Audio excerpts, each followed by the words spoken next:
When he heard that his brother, whom he hadn't seen in 10 years, had suffered a stroke, the old man, who could barely walk without a pair of crutches, made an unthinkable decision. He was going to drive a lawnmower, one that topped out at 5 miles per hour, across 300 miles just to see his brother again. Before setting out, Alvin, despite his physical limitations, scavenged materials and used his lifelong skills to build a makeshift trailer, somewhere to sleep during the nights of his long journey. He sent his daughter to the grocery store for food and went to the general store himself to buy fuel and a pair of long-handled grabbers so he wouldn't have to bend down to pick things up. With everything ready, Alvin set out the next morning on what would be an unpredictable and grueling adventure. Old friends came to talk him out of this crazy idea, but Alvin was famously stubborn. Everyone in town knew it. As his lawnmower sputtered off into the distance, his friends bet he wouldn't even make it out of town. The lawnmower crawled along like a snail, but that did nothing to dampen the fire in Alvin's heart. At one point, he took a piece of ham from the cooler in the back and enjoyed it contentedly. But just as he waved goodbye to the last house in town, a massive semi roared past him. The gust it created blew his cowboy hat clear off his head. Alvin immediately stopped the mower, struggled off his seat, grabbed his crutches, and hobbled after the hat. He bent down, picked it up, placed it back on his head, and returned to his machine. After stowing his crutches, he climbed back into the seat with great effort. But when he tried to start the lawnmower again, nothing. No matter what he did, the old beast wouldn't budge. It sat there like him,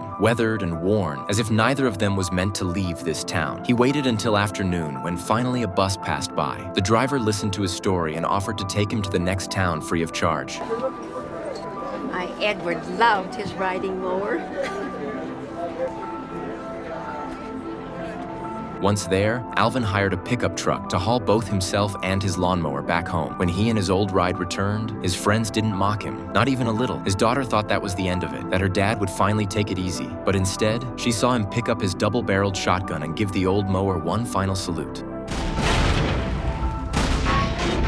That old streak of stubbornness was still there. He wasn't going to give up over one little failure. He went to the farm supply market and, after some searching, spent his last $325 on a small car that the owner had used for 6 years. The shop owner watched Alvin's back as he left and couldn't help but feel genuine admiration. Alvin hooked up his trailer again and hit the road, and for an old man like him, the road ahead was bound to be filled with trials and setbacks.